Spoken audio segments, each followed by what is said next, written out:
On behalf of CFA Society Cyprus and Cyprus Investment Funds Association, I'm pleased to welcome you to today's joint webinar titled Strengthening Industry Awareness, CySEC Updates and on Sustainable Finance, DORA and AIFMD II. Thank you again all for joining us. Today's session will cover important regulatory developments from CySEC in three key areas: sustainable finance supervision, Digital Operational Resilience Act, and the upcoming amendment to the AIFM Law. The aim of this webinar is to help investment professionals, fund managers, compliance officers, and market participants to stay informed on the latest trends and supervisory expectations.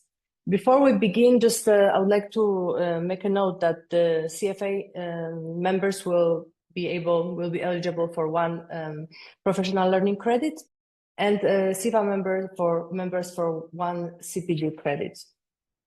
Please be aware that there will be no live Q&A or via the chat at any time. CySEC officials will review the questions and provide written replies in a Q&A document after the event. Our agenda today consists of 4 segments, each delivered by a distinguished representative of CySEC. We will begin with an introductory address, followed by the 3 topic-specific presentations. It is now my pleasure to welcome the President of CIFA, Ms. Maria Panayiotou, to deliver the welcome remarks. Hello, everyone. Good afternoon. On behalf of CIFA, it is a pleasure to welcome you. We are really happy to be teaming up with our friends at the CFA Society for this event and for all the other events that we are organizing in cooperation with CFA. We all know the regulatory landscape is shifting fast between sustainable finance, DORA, and AIFMD II. There is a lot to take in right now.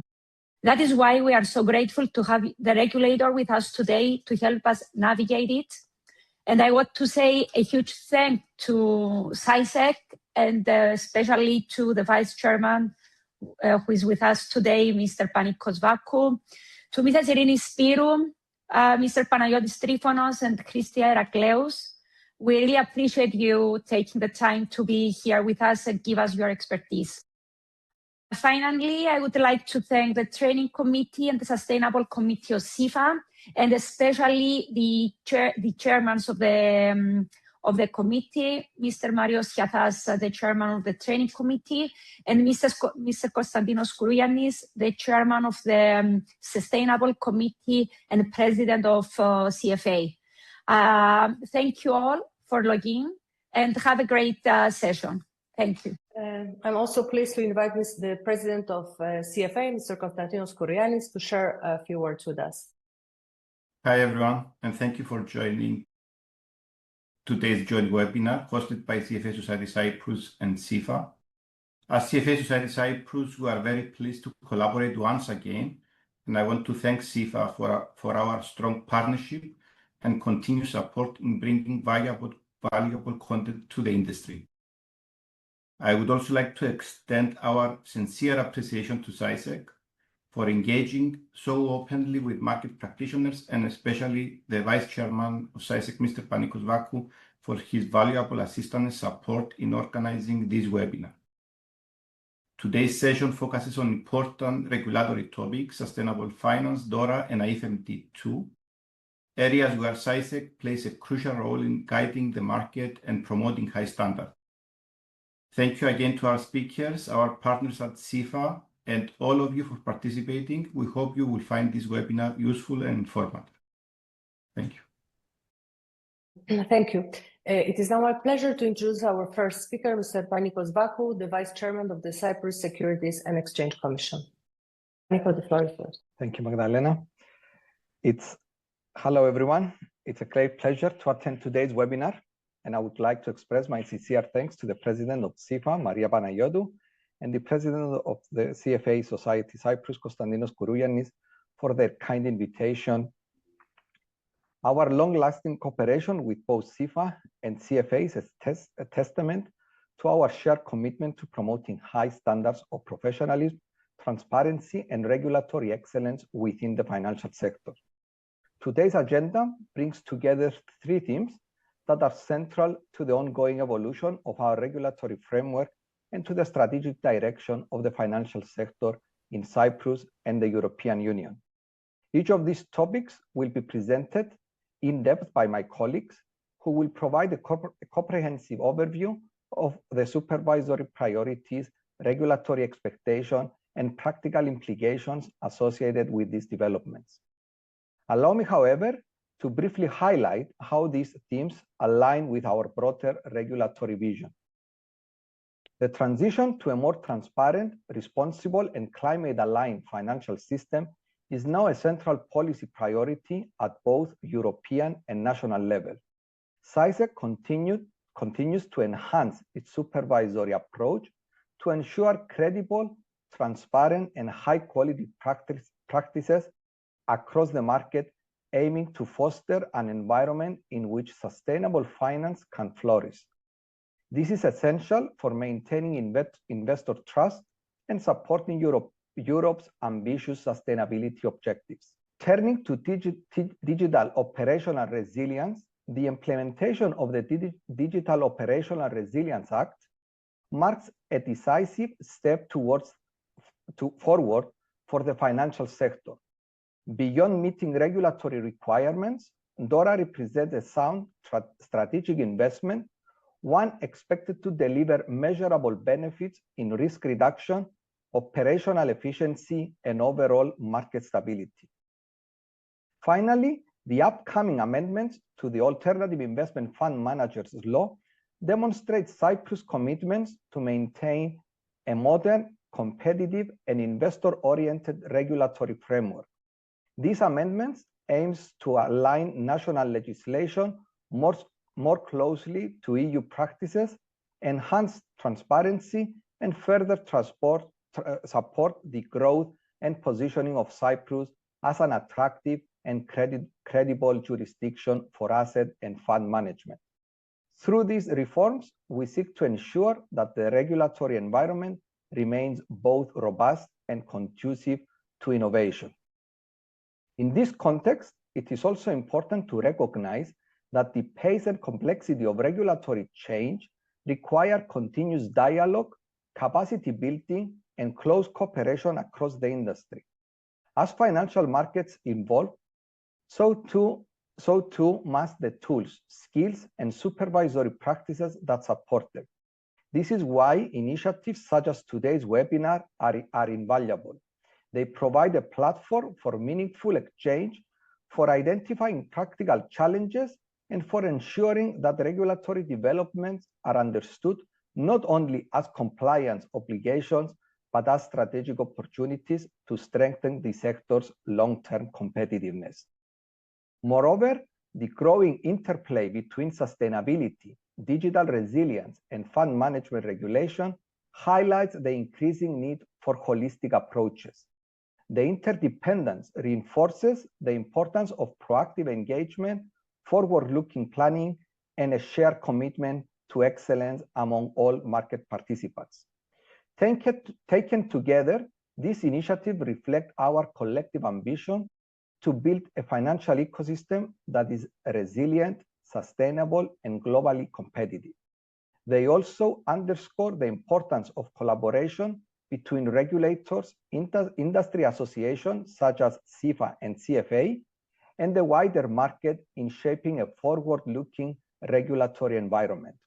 I would like to thank you all for your presence and your kind attention. Thank you. Thank you very much for the comprehensive opening and insights. Now it is my pleasure to welcome Ms. Christia Irakleous, Officer in CySEC Supervision Department. Just to mention that Christia joined CySEC in 2021 and oversees the supervisory monitoring of high and medium-high risk investment firms. She's also an active member of ESMA's Sustainability Standing Committee and its crowdfunding task force. Christia, the floor is yours. Thank you so much for the introduction, Magdalena. Let me share my screen. So good afternoon, everyone, and thank you for this opportunity to share with you the supervisory work of CySEC in the area of sustainable finance. A regulatory framework that is not only complex and demanding, but also, as you may be aware, is currently undergoing a major reconstruction. Since the introduction of the EU Sustainable Finance Framework a few years ago, ESG considerations have become central to how the European financial sector operates. ESG now influences every part of the value chain, from product design and risk management to governance and decision-making. It also reshapes how we supervise financial entities and how we educate investors. Above all, the most visible impact and often the source of regulatory scrutiny has been ESG claims in marketing communications. When we look more closely at what investors want and how marketing affects their decisions, several studies show that ESG claims require urgent attention. For example, the 2022 Eurobarometer found that more than 60% of Europeans want their investments to avoid financing activities that harm the environment. A 2025 consumer survey showed that 86% want their investments to have a positive impact. So CySEC's own study on retail investor behavior across Europe showed that 20% of investors rely primarily on promotional materials, such as online ads, public advertising, or even celebrity endorsements. This highlights a significant gap. Although investor interest in sustainable products is growing, many still rely on marketing rather than on reliable and comparable information. This, of course, makes investors more vulnerable to greenwashing. So to address this gap, CySEC identifies the need for effective supervision, stronger investor education, and robust regulatory safeguards. The Sustainable Finance Disclosure Regulation, or SFDR, is a key tool in the EU efforts to enhance transparency and tackle greenwashing. With the CySEC remit, it applies broadly to asset managers, usage management companies, and investment firms. Given the complexity and the fast-evolving nature of ESG rules, CySEC has taken a series of supervisory actions to support both supervised entities and investors. We are fully aware of the opportunities sustainable finance offers, but also of its risk, especially the risk of greenwashing, and not only for firms and investors, but also for regulators. Eventually, greenwashing threatens the sustainability transition as a whole. Therefore, our work should be focused on promoting transparency and accountability. So, first of all, CySEC has transposed key pieces of European legislation into national law, establishing a clear foundation for sustainable finance in Cyprus.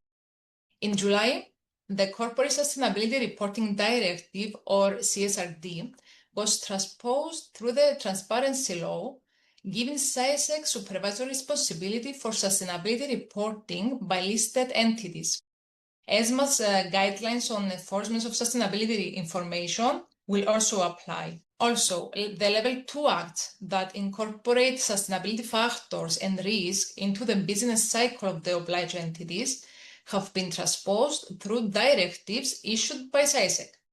On this slide, you can see the specific Commission-delegated directives which amend the product governance requirements for investment firms under MiFID II, as well as the requirements for UCITS. To reinforce consistency across the market, CySEC has adopted ESMA guidelines clarifying the sustainability-related obligations. These include the MiFID II guidelines on suitability assessment, the guidelines on product governance, and the guidelines on fund names using ESG or sustainability-related terms. We also keep our website updated with ESMA final reports, Q&As, and supervisory briefings.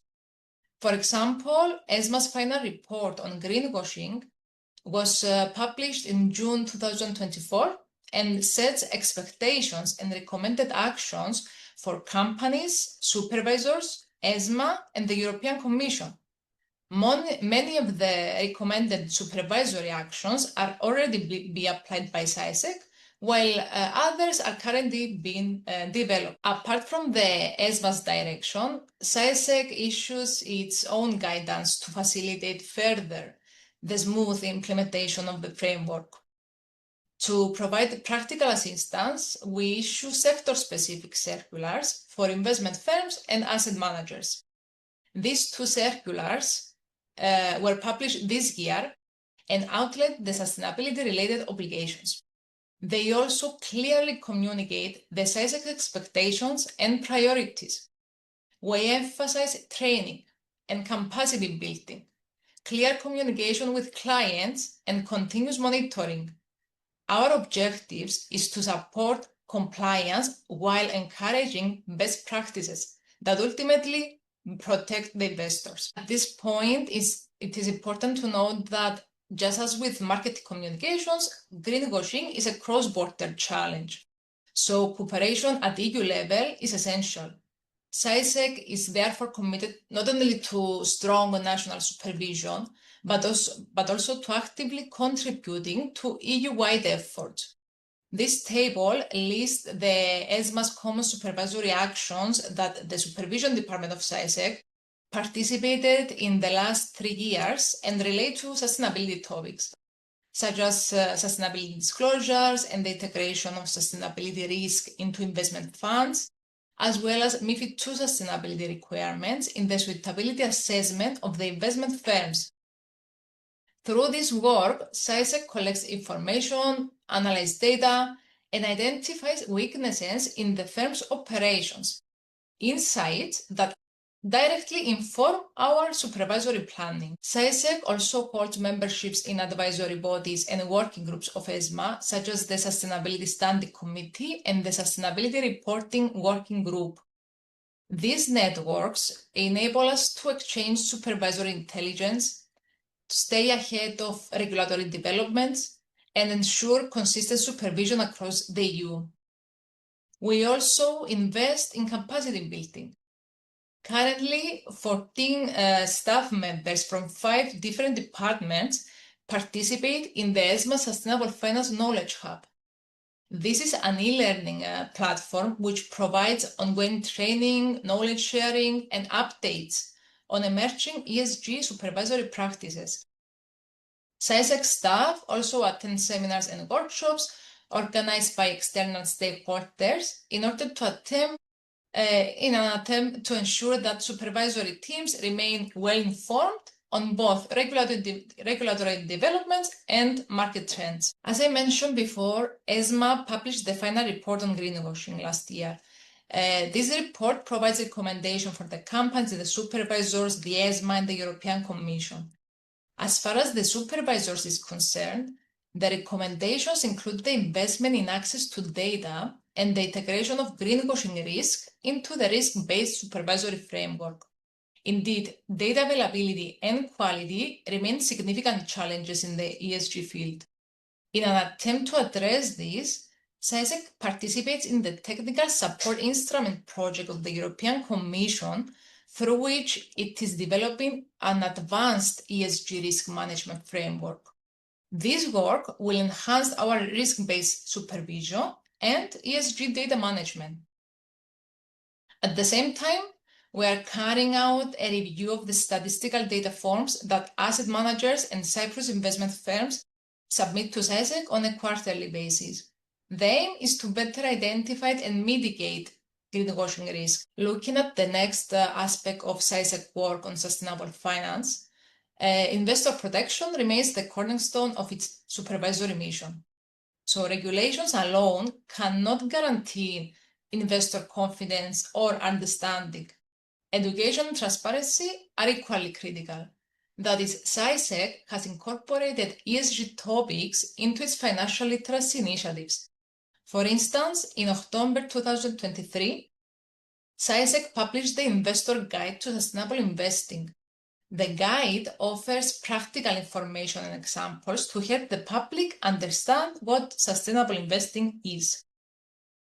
Beyond publications, CySEC actively engaged with the market to promote transparency, raising awareness, and set regulatory expectations.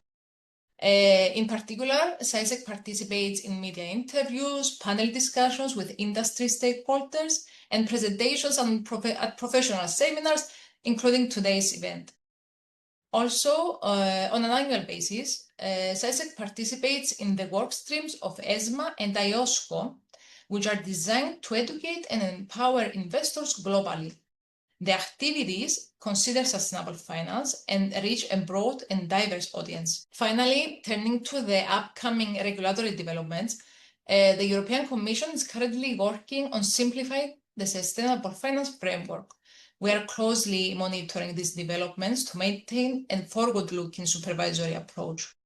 Although the domestic ESG financial market is still developing, our supervisory agenda is built in parallel.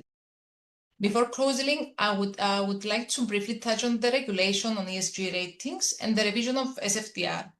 So the ESG ratings regulation came to strengthen transparency, methodology, and consistency in the ESG rating sector. The ESG rating providers will be directly supervised by ESMA, and CySEC role is to apply the requirements which relate to the financial market participants, such as the investment firms and asset managers who use or reference ESG ratings in their portfolio, in their products or marketing. Turning to the widely debated revision of the SFDR, as many of you may already know, the European Commission published a proposed revision of SFDR 2 weeks ago. This is referred to as SFDR 2.0 because it's a comprehensive reconstruction, not just a minor amendment to the regulation. Specifically, it brings a set of changes not only to the SFDR obligations, but also to the broader sustainable finance framework of the European Union. Starting with the purpose of this proposal, this is to simplify the framework, to improve its efficiency, and to better align it with the real market conditions. A key issue that the proposal seeks to resolve is the misuse of Articles 8 and 9 as de facto labels, which led to greenwashing and mis-selling. These damage investor confidence. In fact, a recent consumer survey found that over a third of consumers cite misleading or unreliable green claims as a reason not to invest in sustainable products. Regarding the development of the proposal, it was built following extensive consultations of the European Commission with various stakeholders, including financial market participants, investor associations, civil society, academics, and national authorities. Now let's take a look at the key changes. First, the requirements for the entity-level disclosures regarding principal adverse impacts have been removed. This change aims to address current overlaps between the Corporate Sustainability Reporting Directive, the CSRD, and the SFDR. Also, this is expected to reduce annual disclosure cost for financial market participants by 25%. Second, the European Commission proposes the product-level disclosures to be reduced significantly. These disclosures should be based on data that's available, comparable, and meaningful. In other words, sorry, someone just turned off the light of my office. Just give me a moment, please. I'm sorry about that. Unless you can see me. Yes, Christia, we can see. Okay, no, sorry. So we're talking about the product level disclosures, which would be reduced significantly. So these disclosures should be based on data that is available, comparable, and meaningful. In other words, the aim is to make product level disclosures more friendly to the retail investors. The most important change now is the establishment of a categorization system consisting of 3 product categories. This proposal has been widely supported by stakeholders and is also built on existing market practices. Starting from the right-hand side, the sustainable category is proposed as the new Article 9, meaning products that contribute to sustainability goals. Next is the transition category as the new Article 7. Transition products are required to invest in companies or projects that are not are not yet sustainable, but are on a credible transition path or contribute to improvements in the climate, the environment, or the social impact. Last but not least, there is the ESG basic category under the new Article 8.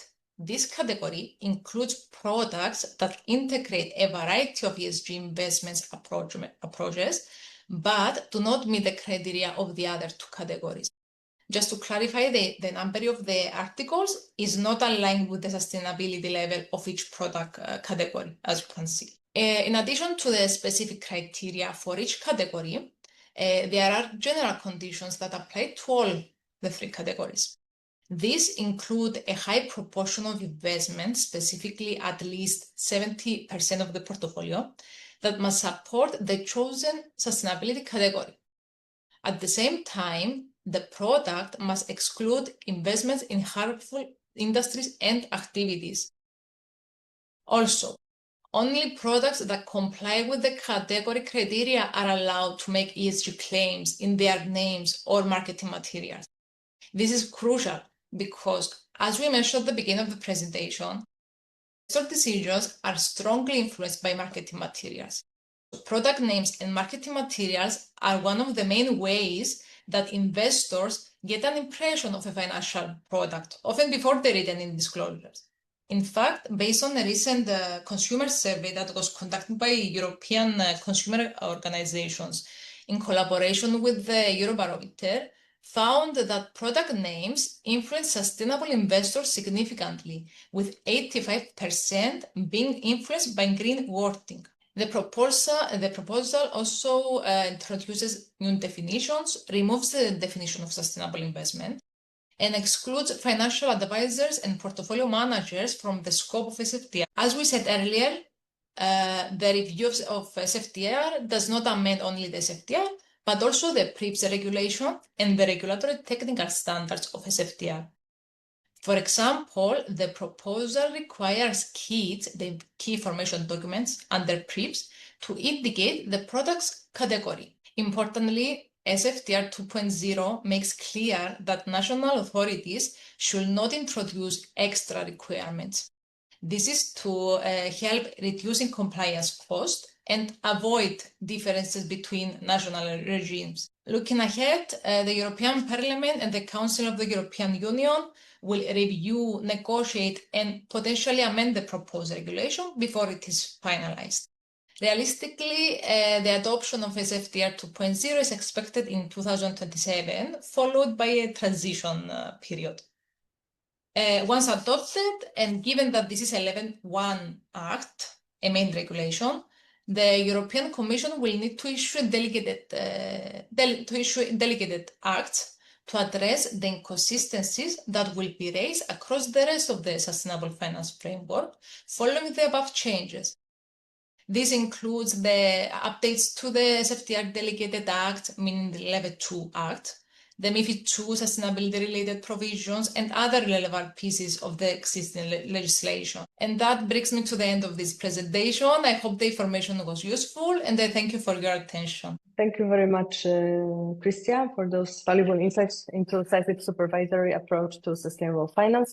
I would like to encourage you all to write your questions, and they will be answered, as we said, in writing after the seminar. Now we're going to continue to our third presentation. Oh, no, sorry. It's my pleasure to welcome Christian, Mr. Panayotis Trifonos, DORA specialist at CySEC, and Panayotis' experience in cybersecurity and regulatory technology professional, and represents CySEC in ESMA task forces related to DORA and the AI Act.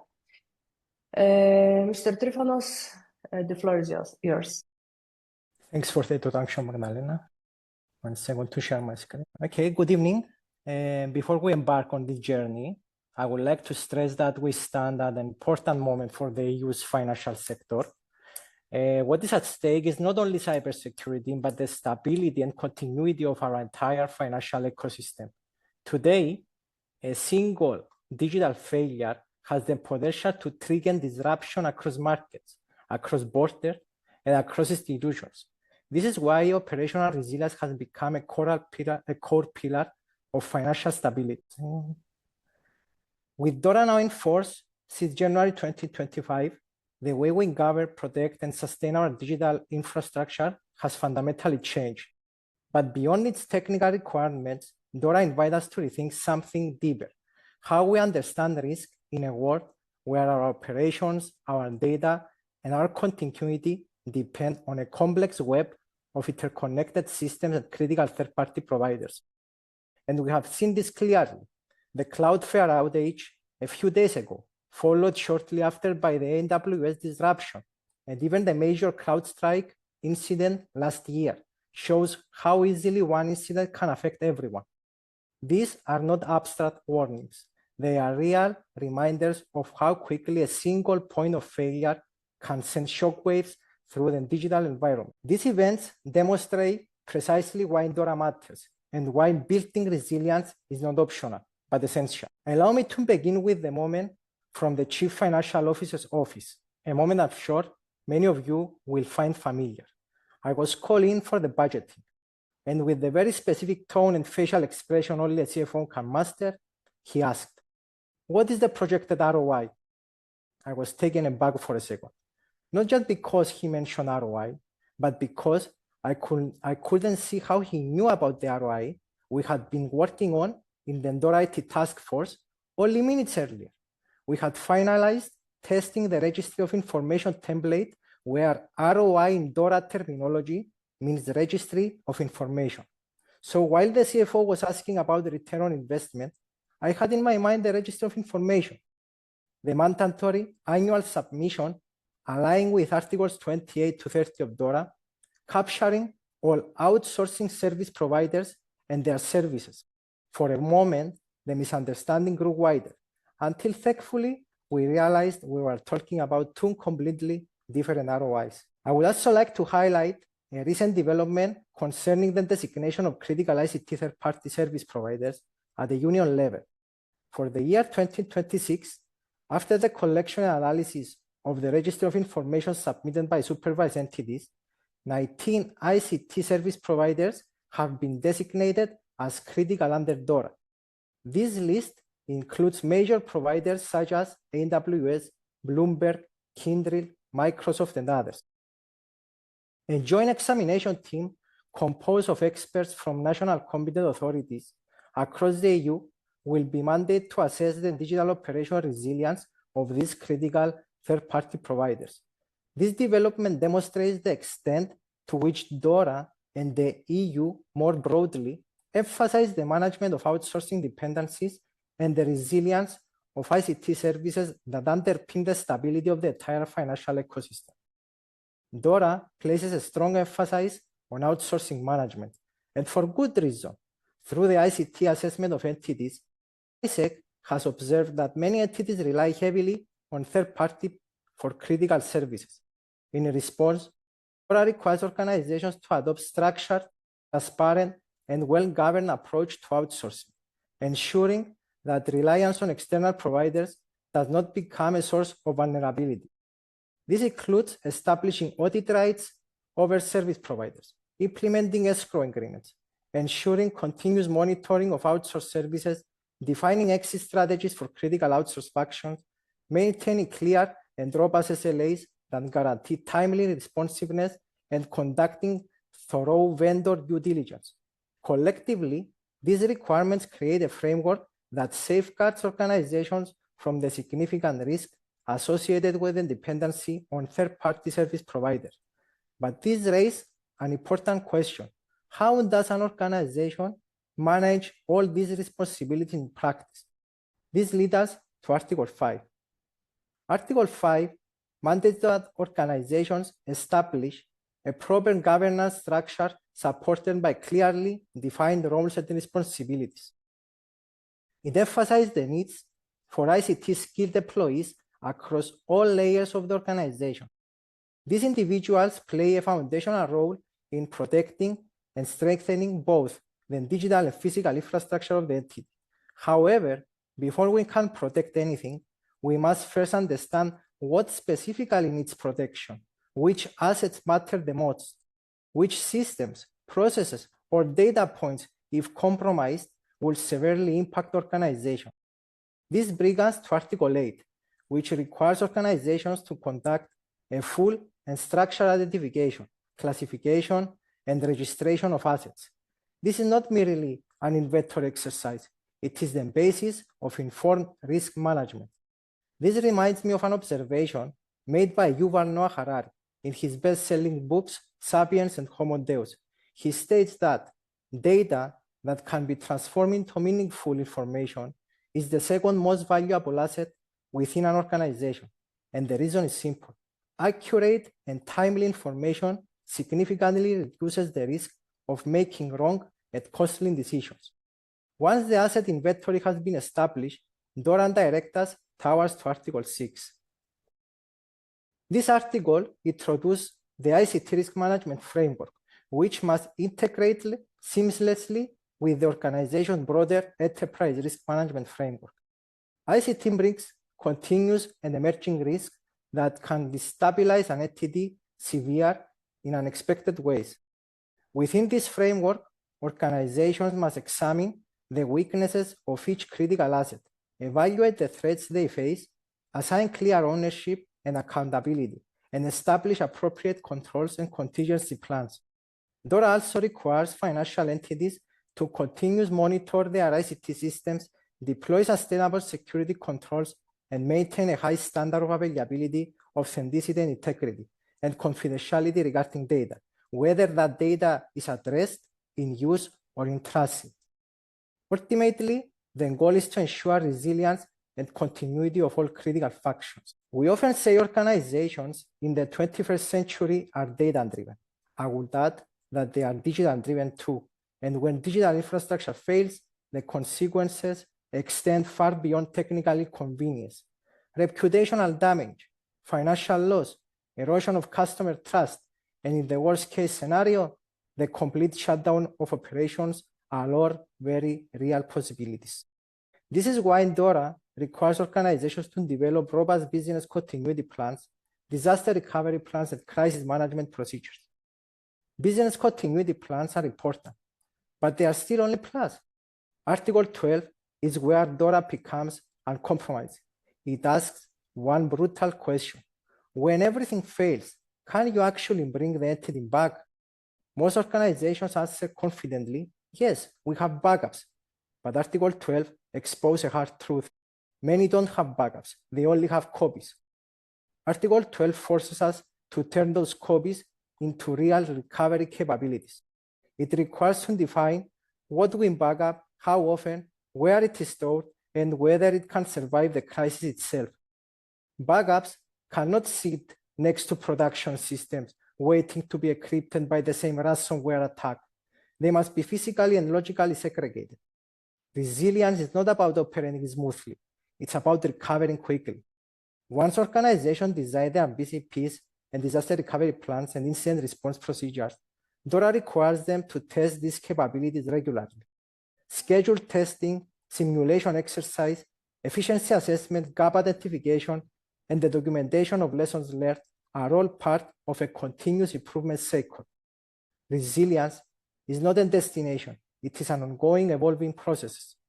And in a threat landscape that changes continually, cybersecurity awareness for employees at all levels is not optional, it is essential. To ensure a rapid detection of issues, Article 12.10 requires financial entities to implement mechanisms that promptly identify abnormal activities. Organizations must devote sufficient resources to monitor user behavior, detecting ICT deviations, and identifying ICT-related incidents, including cyber attacks. This naturally leads us to the next set of requirements, Article 17 to 19 of DORA. Incident response is not only about reacting, it is also about reporting accurately and properly. A well-known example that highlights this need is the infamous Yahoo breach of 2013 and 2014. Yahoo suffered two major cyber incidents. In the first breach, hackers stole data from approximately 3 billion accounts. In the second, they stole data from about 500 million accounts. Despite the scale of these breaches, Yahoo only disclosed them in late 2016, While the delayed disclosure may not have been the singular cause of Yahoo's fall, it made the fallout harsher. The Securities Exchange Commission ultimately fined the company around $35 million for failing to disclose the incident in a timely manner. Back to the Chief Financial Officer. Eventually, after a brief discussion, the CFO poses the following rhetorical question. So, if we invest this $1 million, fair firewall, intrusion detection system, security information and event management system, data loss prevention, develop ICT risk management framework, asset classification, acquisition of new roles, and so on, can you guarantee that nothing wrong will happen? At that moment, I knew I could not give him the answer he wanted. So I gave him the truthful, responsible answer. We cannot promise the total absence of risk. What we can assure is that we reduce unmanaged risk, strengthen our defenses to industry standards, and protect organizations' ability to operate. There is a difference between hoping nothing goes wrong and building a security posture that can mitigate the risk when threat arises. So when finally the CFO asked me again for the return on investment, the answer was this: we invest to that if something goes wrong, and eventually something will, we have the capabilities to recover as quickly as possible, protect our information, and safeguard our organization's future. In summary, DORA fundamentally transforms how the EU financial sector managed ICT risk and operational resilience. It creates a unified framework built on 5 pillars: ICT risk management, incident reporting, digital operational resilience testing, third-party risk management, and information sharing. But DORA is not alone.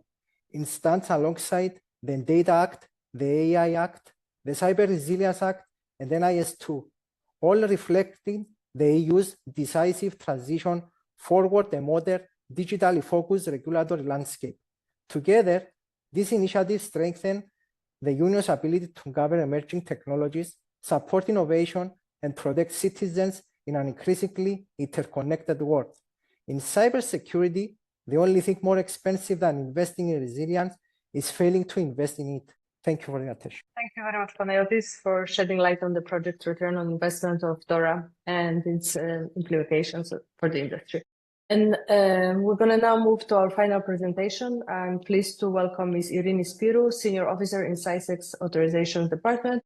Irini has been with CySEC since 1999 and brings deep experience across regulatory and supervisory matters. She represents CySEC on ESMA Investment Management Standing Committee and has contributed extensively to capital markets legislation. Irini, the floor is yours. Thank you very much, Magdalena, and thank you for giving the opportunity to address your professional community.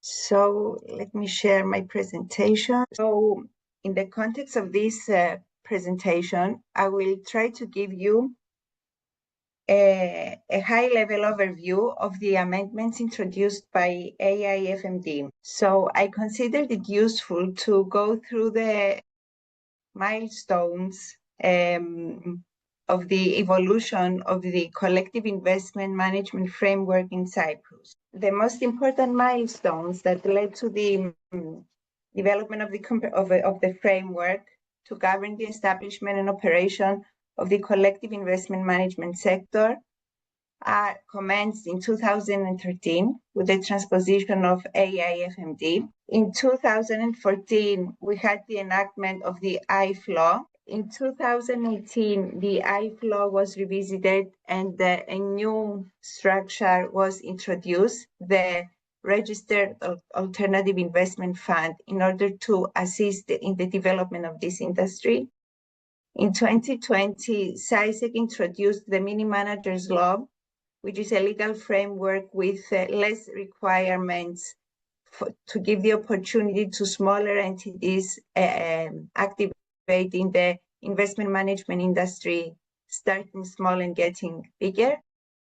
And now, until the 16th of April 2026, we will have to transpose the changes introduced by AIFMD II. Now, the core areas of reform introduced by AIFMD II, the main areas, include the delegation rules, the ancillary services with the introduction of 2 ancillary services, the introduction of rules in relation to loan origination, enhanced rules for liquidity management, enhanced rules regarding depository and custody regime, update the marketing requirements, transparency, and supervisory reporting. Now, in relation to delegation, AIFMD II introduces more granular rules, which include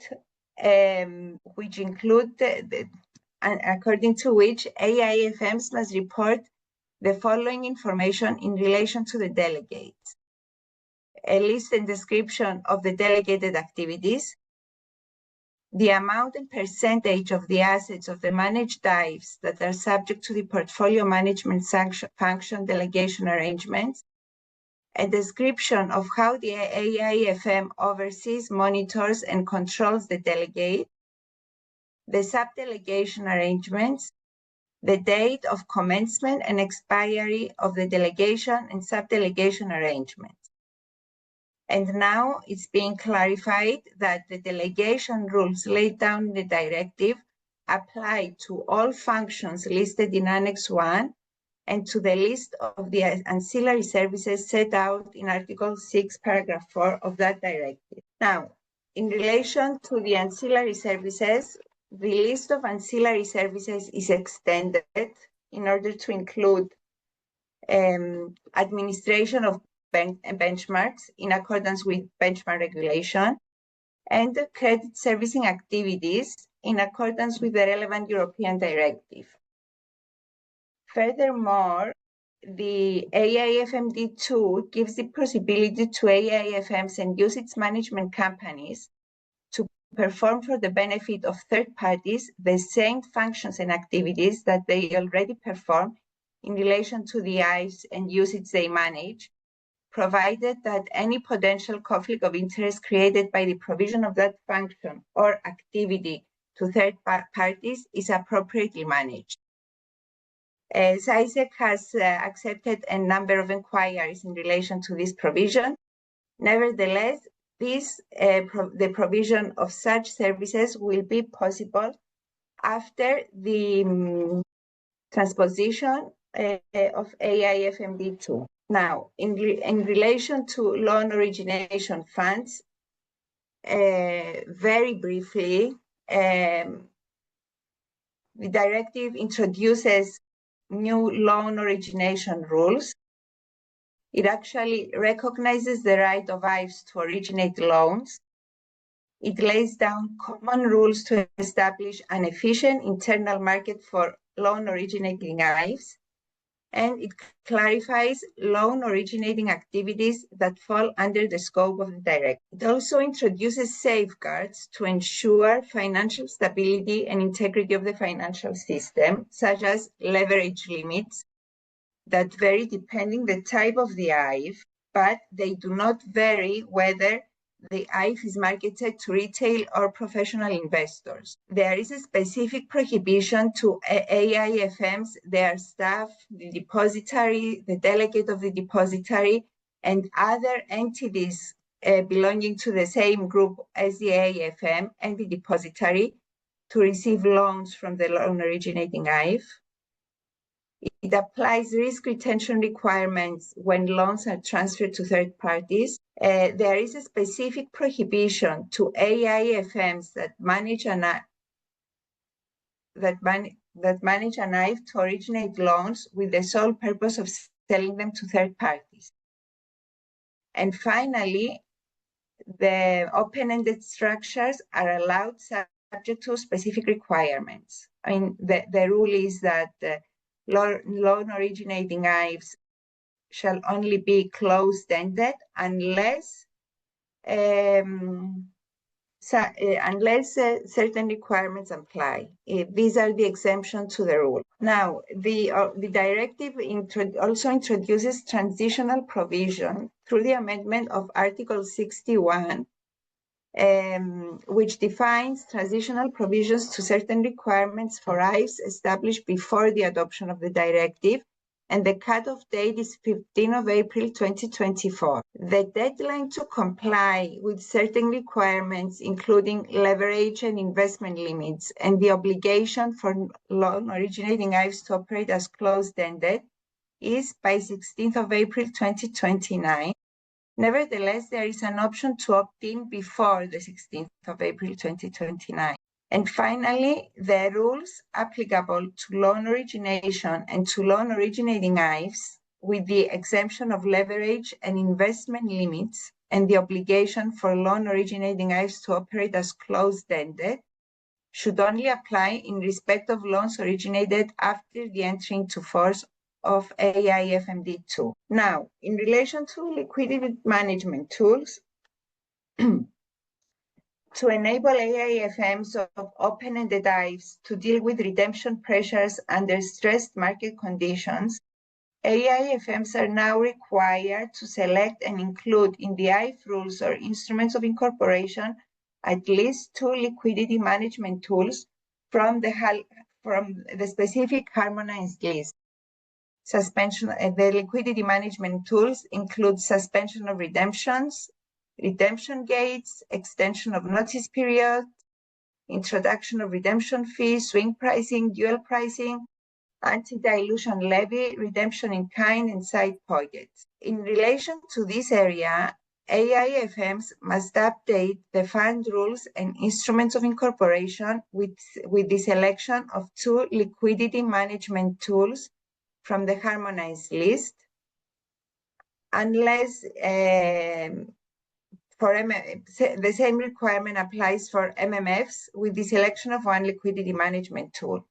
But my understanding is that we have not approved any MMFs in Cyprus. So the selected liquidity management tools should be appropriate to the investment strategy, liquidity profile, and the redemption policy of the AIF. So under this provision, Cypriot AIFMs and UCITS management companies must update their instruments of incorporation or fund rules by the 16th of April 2026. The Securities and Exchange Commission is working on a circular to provide guidance on this issue, because by April,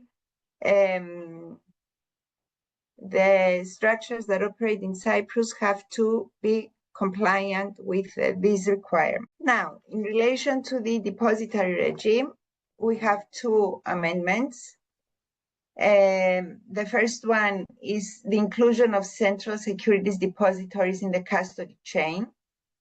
And the second one, which is very important for Cyprus, is the possibility for the appointment of a depository established in another member state. Now, the decision to allow the appointment of a depository established in another member state is not automatic, but only after carrying out a case-by-case assessment of the lack of relevant depository services in the home member state of the AIF, having regard to the investment strategy of that AIF.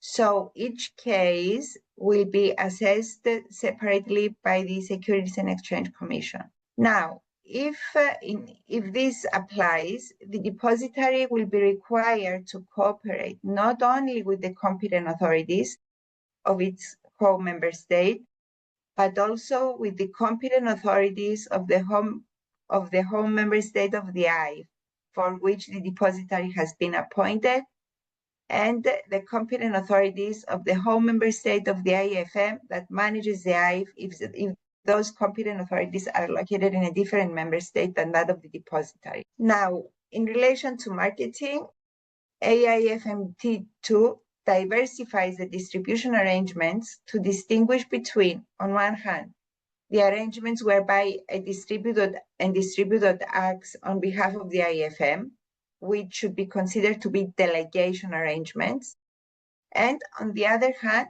arrangements whereby distributor acts on its own behalf when it markets the AIF under MiFID or through life insurance-based investment products, where the provisions of AIFMD regarding delegation should not apply. Now, in relation to investor transparency,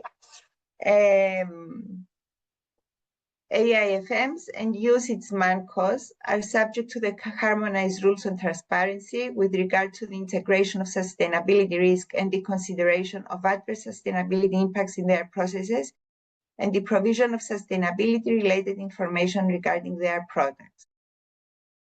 My colleague Christian has made a very detailed reference in relation to this issue. So they should be able to demonstrate that they comply on an ongoing basis with their obligation under the relevant regulation. So AIFMs and UCITS management companies should integrate environmental, social, and governance parameters into the governance and risk management rules used to support their investment decision and apply governance and risk management rules to their investment decisions and to their assessment of relevant risks, including environmental, social, and governance risks. So thank you. I understand it was a very brief presentation for the purposes of this event. CySEC is working on the harmonization of AIFMD II and will issue further guidance in due course. Thank you. Thank you, Yuri, for this clear overview of the upcoming amendments to the AIFMD II and what they mean for the local industry, of course. Ladies and gentlemen, once again, I would like to remind you to post your questions and they will be answered soon in writing. This concludes our webinar. Warm thank you to all our speakers from CySEC and taking their time to be here with us today and sharing their expertise. And to all of you for joining us this afternoon. Thank you again for your participation and we would like to wish you a pleasant afternoon.